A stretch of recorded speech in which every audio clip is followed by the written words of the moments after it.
Hi, I'm Jambalaya with Stubby Stampers. We're working with watercolor paper today. This is hot pressed watercolor paper.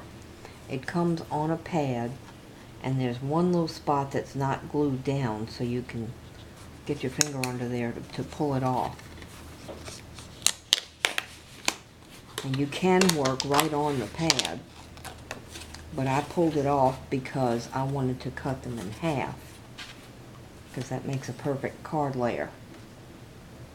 Okay, I'm using regular dye ink, and I'm going to stamp the stamp.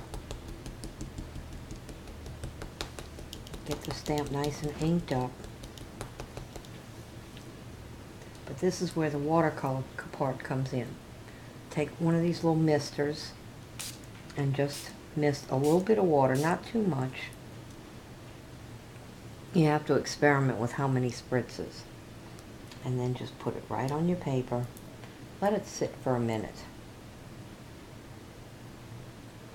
Let that ink draw down into the paper. And when you pull it up, it doesn't look like it's just inked. It looks a little watercolored.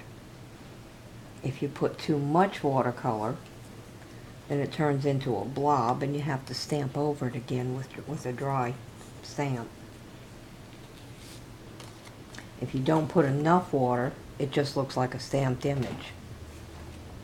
But then when you have just the right amount, you get a nice watercolor effect. That came out perfect. Happy stamping.